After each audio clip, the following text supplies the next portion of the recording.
Ada sebuah lagu yang sering dan masih saya nyanyikan, kemenangan di dalam Yesus. Penyelamatku selamanya, kemenangan. Dan banyak dari Anda hari ini atau jutaan orang dari Anda yang menonton siaran ini melalui televisi menginginkan kemenangan dalam hidup Anda. Anda ingin mengalami kemenangan dalam hidup anak Anda dan Anda ingin mereka berhasil dalam karir mereka atau setidaknya baik-baik saja. Karena mereka akan menghadapi masalah dan sakit hati dan Anda ingin sekali melaluinya bersama mereka. Dan ini sulit, hal yang sulit untuk berada di tempat yang tidak memiliki harapan. Hal yang sulit untuk berada di tempat yang tidak memiliki kemungkinan. Dan saya ingin pesan ini memberikan Anda harapan dan berguna bagi Anda. Membakar api dalam diri Anda sehingga Anda berkata, aku tidak harus tinggal di posisi yang sama lagi. Aku mau berubah. Sesuatu harus pergi dalam hidupku. Sesuatu harus berubah. Aku tidak mau berada di tempat yang sama setelah 5 tahun. Saya ingat ketika saya datang kepada Yesus dan saya mulai bertemu dengan orang-orang yang usianya 60, 70 tahun berjalan bersama dengan Yesus selama 40, 30, 20 tahun. Dan selama itu menghadapi kesulitan, belenggu dan masalah yang sama di tempat yang sama. Dan suatu malam saya juga menghadapi kesulitan yang sama seperti dulu yang saya alami di masa lalu. Dan saya berkata kepada Tuhan, Tuhan, aku tidak mau menjadi sama saat aku berumur 60, 70 tahun. Ubahkan aku, lakukan apa yang perlu dilakukan.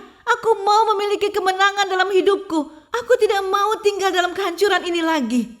Aku tidak mau jalanku lagi. Aku muak dan lelah akan jalanku. Aku muak dan lelah pada diriku sendiri. Mungkin hari ini Anda harus mengadakan pertemuan dengan diri Anda sendiri dan harus menguji diri Anda dan berkata, aku muak padamu. Saya melakukan itu berulang kali. Saya berkata, Tuhan, aku muak dengan diriku sendiri. Aku tidak tahu bagaimana Engkau bertahan denganku. Engkau begitu sabar. Dan setiap kali saya menghadapi diri saya yang sesungguhnya, saya benar-benar melihat diri saya sendiri dengan penuh kesadaran. Pada saya, diri saya di depan cermin. Dan saya berkata, Engkau sangat sabar. Engkau sangat baik. Terima kasih. Saya tidak pernah memiliki Allah yang baik, tapi sekarang saya memilikinya. Kebaikannya seperti yang Alkitab katakan, membawa kita kepada pertobatan. Membawa kita untuk berubah. Kebaikannya bukan berarti kita menjadi sama dimanapun kita berada. Kadang Allah membawa kita dengan langkah bayi, langkah yang kecil.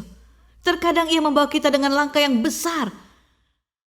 Dan beberapa dari Anda membutuhkan langkah besar hari ini. Kita akan berbicara mengenai hidup seorang manusia yang adalah pembantu, merupakan pembantu dari Musa. Alkitab berkata ia melayani Musa. Dan ia akan melalui satu langkah. Ia adalah tangan kanan dari seorang pemimpin besar. Musa memimpin jutaan orang dan inilah hambanya. Saya tidak tahu apakah hamba ini tahu bahwa suatu hari nanti ia akan menjadi seorang penerus dari pemimpin besar ini. Dan Alkitab hanya berbicara sedikit sekali mengenai para pemimpin. Salah satunya adalah Daud. Dan seorang lainnya adalah Yosua. Mereka tahu bagaimana harus berperang. Mereka tahu bagaimana caranya pergi untuk berperang. Dan mereka menang dan kembali. Orang-orang ini tahu. Mereka punya celah, punya kekurangan. Dan mereka punya segala jenis masalah. Tetapi ketika mereka berperang, kemanapun, dengan Allah di sisi mereka, mereka tahu mereka adalah penakluk. Dan hidup mereka adalah kemenangan. Dan Yosua adalah salah satu dari para pemimpin militer yang ditugaskan Allah. Dan saya ingin Anda mengerti, orang-orang Israel bukanlah orang-orang yang suka bertempur. Allah yang harus berperang bagi mereka. Kita masih ingat cerita di zaman Yusuf, mereka datang ke Mesir. Dan mereka adalah petani di bidang pertanian. Mereka bekerja dengan kambing dan domba. Dan mereka bukanlah orang militer. Dan Israel pertama kali berperang pada zaman Musa. Dan Allah menggunakan Yosua saat itu. Musa memanggil Yosua dan berkata, engkau harus kumpulkan pasukan bersama-sama, dan Yosua mengumpulkan mereka bersama-sama. Mereka tidak diciptakan untuk berperang secara fisik. Mereka tidak diciptakan seperti itu. Mungkin hari ini Anda merasa seperti seorang pengecut. Saya dulu juga pengecut. Tapi Allah mengubah saya menjadi pejuang. Ia dapat lakukan hal ini kepada Anda. Dan Yosua hendak berperang yang sebelumnya tidak pernah ia lakukan dalam hidupnya. Dan 12 pengintai pergi. 2 dari mereka kembali dengan laporan baik. Yang satu adalah Yosua dan yang lainnya adalah Kaleb. Yosua ditempatkan dari ujian satu ke ujian yang lainnya. Dan ia lulus semua ujian itu. Setelah beberapa waktu dalam perjalanan kekristenan saya mempelajari ketika saya menghadapi rintangan, sesuatu menghalangi saya. Seperti kita dapat merasakannya di udara, kita merasakan melalui sesuatu hal. Dan kita mulai merasakan sesuatu yang terjadi di udara. Seperti saat Anda bangun kemudian berkata, kenapa aku merasakan sesuatu? Sepertinya Anda akan berada dalam peperangan. Kenapa aku begitu pesimis hari ini? Kenapa seperti aku mencari sesuatu? Dan kenapa aku melihat yang setengah kosong daripada setengah terisi hari ini? Jika merasa seperti itu, sesuatu sedang menghadang Anda. Jadi yang harus Anda lakukan adalah mengenalnya. Jadi saya belajar untuk waspada setelah beberapa waktu dalam perjalanan saya. Oh, aku akan memulai peperangan. Oh, aku akan berada dalam zona perang. Oh, dan Anda tahu apa yang terjadi ketika Anda memiliki kewaspadaan? Anda mulai berperang dengan lebih baik. Dan saya mulai melihat segala sesuatu dengan berbeda sekarang. Ada yang salah di sekitarku dan saya mulai berkata, oh, ini adalah ujian untuk tugas yang lebih besar. Anda lihat ketika sudut pandang Anda mulai berubah, Anda mulai menghadapi sesuatu dengan berbeda. Dan ketika Anda menghadapinya dengan berbeda, Anda akan melewati ujian. Dan akan ada tugas yang lebih besar. Tugas yang lebih besar. Tetapi ketika Anda berperang dengan senjata duniawi, sepanjang waktu, Anda akan kehabisan energi, Anda akan kehilangan sukacita.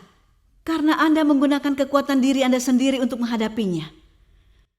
Jadi Yosua menghadapi satu ujian, satu pelatihan ke tahap lainnya untuk menjadi pemimpin yang besar. Butuh bertahun-tahun. Coba Anda bayangkan, Musa mati saat berusia 120 tahun. Dan Yosua adalah pemimpin generasi selanjutnya. Bayangkan, berapakah usia Yosua saat itu? Yosua bukan remaja seperti Daud, saya beritahu. Dan Yosua bukan berusia parubaya. Ia adalah generasi setelah Musa. Bahkan dalam Alkitab, Allah baru mengatakan kepadanya setelah ia menaklukkan semua kerajaan. Allah berkata kepada Yosua, sekarang engkau telah tua. Sangat berbeda saat Anda berkata kepada diri Anda, saya pria tua atau saya wanita tua. Anda benar-benar tua saat Allah berkata kepada Anda, engkau telah tua. Karena apa yang dikatakan Allah adalah kebenaran.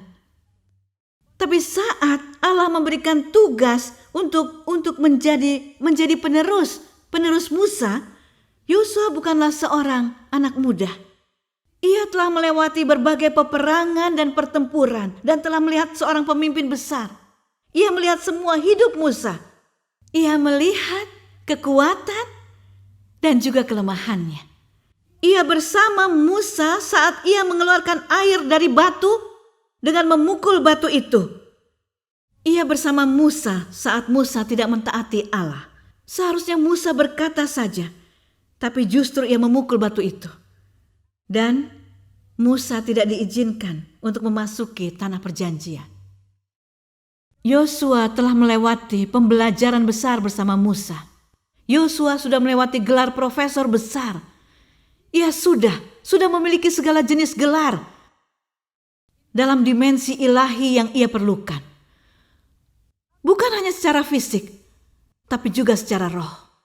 Dan mungkin Allah menempatkan Anda dalam pelatihan hari ini dan ini harus dilalui. Apa yang Anda pikirkan mengenai 3 orang Ibrani? Bagaimana mereka sebelum dan sesudah dapur api peleburan? Apa yang Anda pikirkan mengenai Daniel? Sebelum dan sesudah kandang singa, apa yang Anda pikirkan mengenai Paulus? Sebelum dan sesudah Damaskus, apa yang Anda pikirkan mengenai Ayub? sebelum dan sesudah ujian. Allah menjadi nyata bagi mereka setelah ujian mereka. Allah menjadi nyata bagi kita setelah ujian, bahkan saat ujian dan setelah ujian. Jadi ada kesaksian di setiap selesai ujian, suatu kesaksian di setiap ujian. Tapi jika Anda tidak mau melaluinya, Anda tidak akan memperolehnya. Menderita dulu baru senang. Semua ini bukanlah ucapan kosong, ini kebenaran. Jadi Allah dalam Yosua pasal 1 berjanji kepada Yosua, aku akan berikan padamu setiap tempat yang engkau pijak seperti aku berjanji pada Musa. Dan wilayahmu di sini dan juga di sana. Engkau akan menaklukkan semua kerajaan. Tidak seorang pun yang akan bertahan menghadapi engkau sepanjang hidupmu. Seperti aku menyertai Musa, aku akan menyertaimu.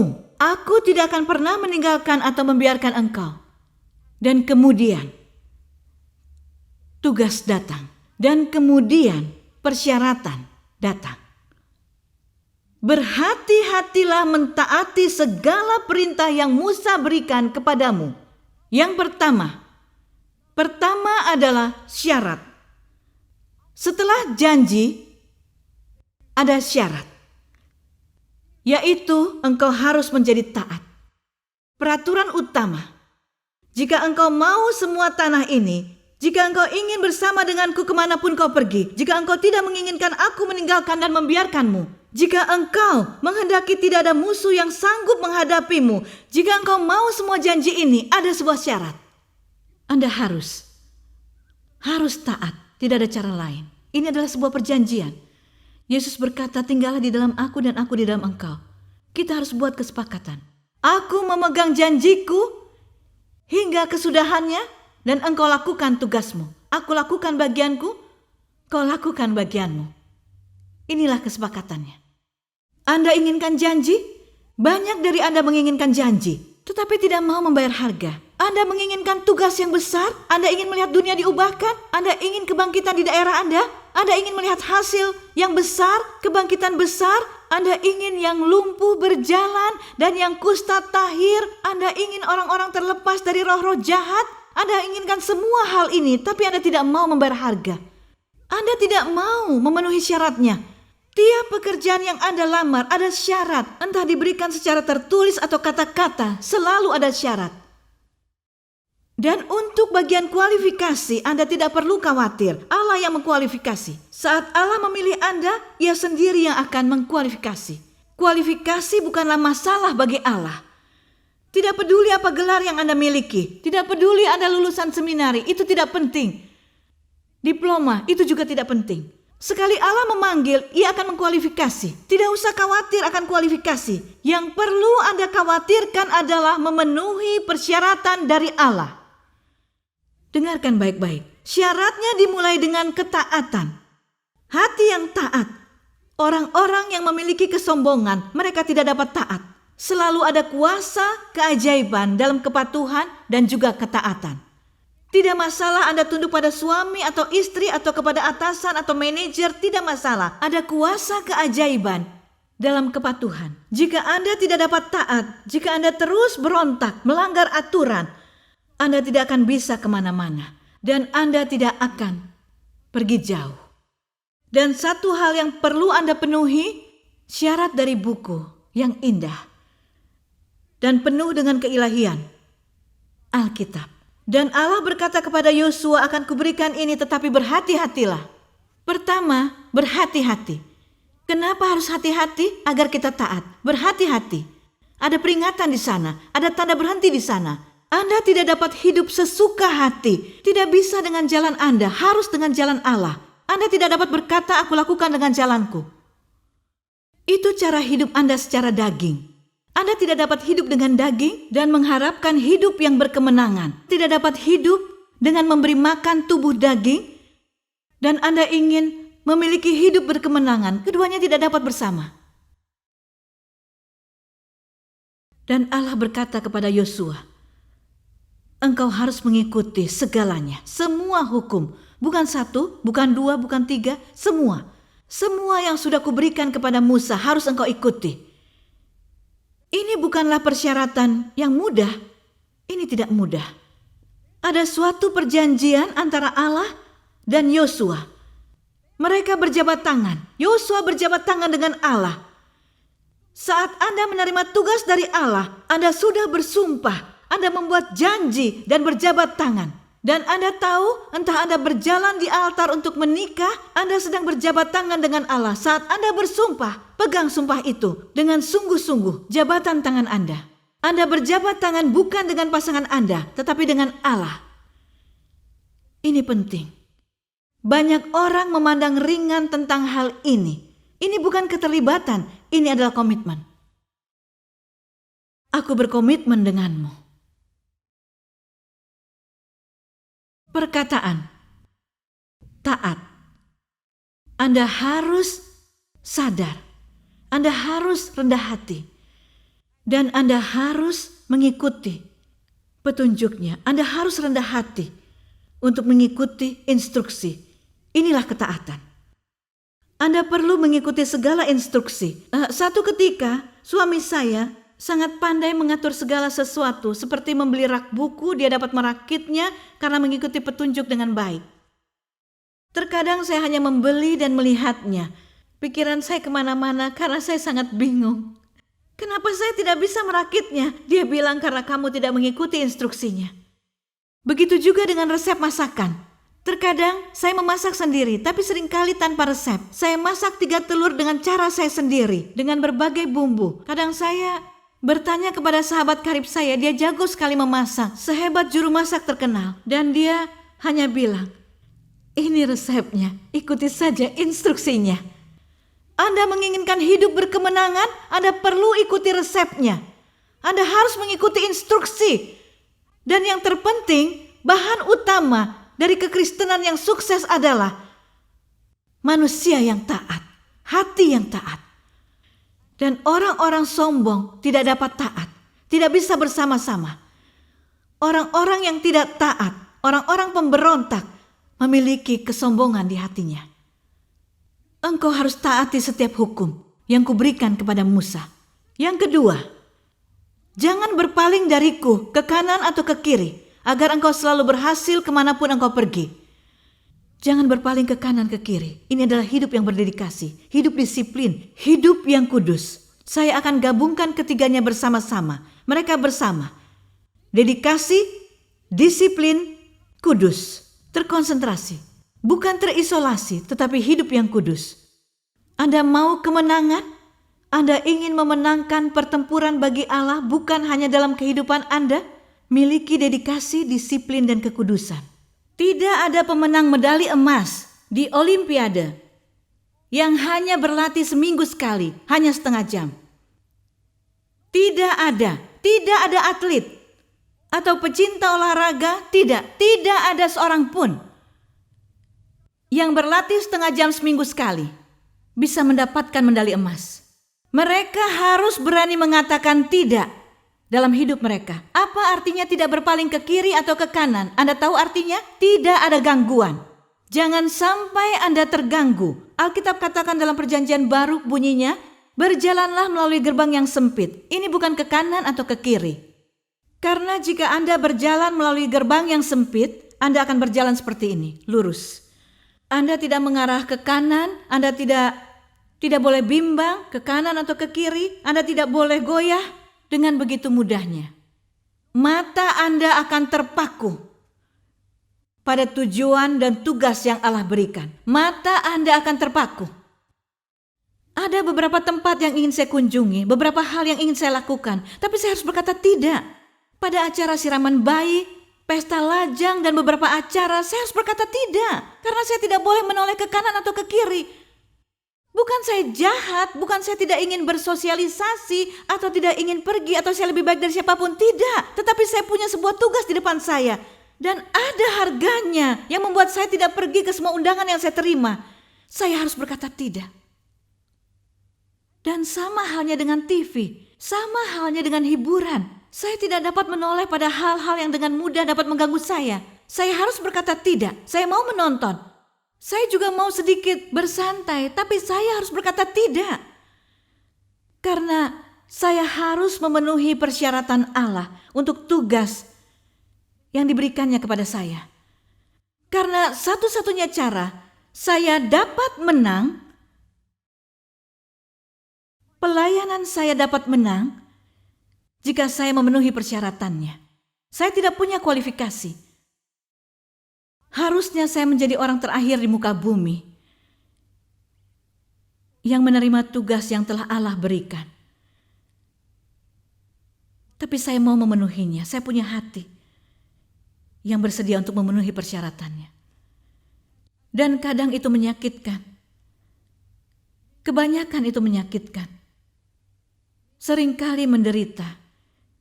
Di banyak kondisi saya harus menghadapi kesulitan dan peperangan yang tidak ingin saya hadapi. Saya harus menghadapi sakitnya pengkhianatan, fitnahan, tuduhan, hal-hal semacamnya. Ada harga yang harus dibayar. Tapi pada akhirnya semuanya layak.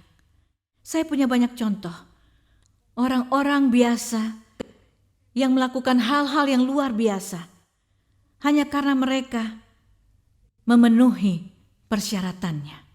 Kita harus hidup kudus dan harus konsisten. Tidak ada pemenang medali emas yang berlatih setiap hari selama 3 bulan dan kemudian berhenti. Anda terus berlatih, berlari, terus membaca firman Tuhan, tetap percaya, tetap beriman, terus menuju ke arahnya. Apapun yang Anda lalui harus konsisten. Sepanjang hari dalam hidup Anda, semua hukum harus Anda patuhi, ada konsistensinya. Dan banyak dari Anda mengalami masalah dengan konsistensi. Anda harus disiplin. Anda perlu berdoa, Tuhan berikan aku kedisiplinan untuk membaca Alkitab setiap hari. Berikan aku kedisiplinan hidup untuk berdoa setiap hari. Anda harus disiplin untuk berlomba. Ini yang saya lakukan. Saya letakkan diri saya sendiri ke ruang doa saya. Dan saya tidak akan pergi keluar sebelum Allah mengatakannya kepada saya. Saya buat diri saya, kedagingan saya untuk tunduk. Dan ini adalah bagian dari mematikan diri. Ini adalah bagian dari memenuhi persyaratan. Katakan tidak pada kedagingan Anda. Katakan ya pada Allah. Saya tahu banyak dari Anda terpanggil untuk melakukan hal besar bagi bangsa Anda. Saya tahu Allah memanggil Anda untuk mendaftar sebagai pasukan Allah. Saya tahu saat ini Anda akan berdiri, akan bersinar dan memuliakan Yesus Kristus di daerah Anda. Dan saya juga tahu, beberapa dari Anda terpanggil oleh Allah, tapi tidak memiliki kualifikasi. Jangan pandang rendah diri Anda dan jangan dengarkan iblis yang berkata kepada Anda, oh kau bukan seperti ini, bukan seperti itu. Karena Anda tidak butuh semua itu ketika Allah bersama Anda. Masalahnya bukan pada kualifikasi Anda. Pertanyaan yang ingin saya ajukan, apakah Anda mau memenuhi persyaratan dari Allah? Apakah Anda mau berkata ya pada panggilan Anda karena Allah memanggil Anda? Dan saya berjanji kepada Anda, entah Anda terpanggil atau tidak mau taat pada panggilan Anda tidak mau mengikuti panggilan, keduanya tetap akan membuat Anda mengalami ujian. Tetapi tidak ada yang lebih hebat daripada mengalami ujian karena ketaatan Anda kepada Allah. Saya berjanji kepada Anda tidak akan ada kemenangan jika Anda hanya berada di zona nyaman dan tidak mentaati Allah dan berada di situ. Pada sesuatu yang Anda kenal, pada apa yang nyaman, tidak ada hal besar di sana. Tidak ada kemenangan di sana. Anda akan melalui ujian dan Anda hanya membuang hidup Anda. Anda sudah menyia-nyiakan waktu karena Anda seperti Yunus yang mungkin lari dari panggilan Allah. Bagi saya lebih baik saya menghadapi ujian, peperangan, kesulitan, aniaya, hinaan, tuduhan, fitnah, dakwaan, pengkhianatan, ditinggalkan, ditolak. Lebih baik saya melalui semua hal ini dan tahu bahwa saya ada dalam kehendak Allah. Karena saya tahu saya tidak berjalan sendirian. Tapi jika saya berada dalam zona nyaman, tanpa Allah yang menyertai, saya melalui semua ujian itu dan keluarga saya juga akan ikut di dalamnya karena ketidaktaatan saya. Lebih baik saya membayar harga untuk kebaikan Injil daripada membayar harga untuk lari dari Allah. Mungkin sampai saat ini Anda masih lari. Anda lari, Anda tahu panggilan Anda, tapi tidak mau membayar harganya. Anda seperti mereka yang mau melayani Allah, tapi setelah beberapa bulan ternyata sulit dan berhenti. Anda pergi ke tempat doa sebentar, tidak ada konsistensi, tidak ada disiplin. Dan Anda mulai berkata ya kepada orang yang mengajak Anda berbelanja, berkata ya kepada orang yang mengajak menonton TV berjam-jam. Anda tidak punya kuasa untuk berkata tidak. Tapi mungkin hari ini saatnya bagi Anda untuk berkata ya pada kehendak Allah.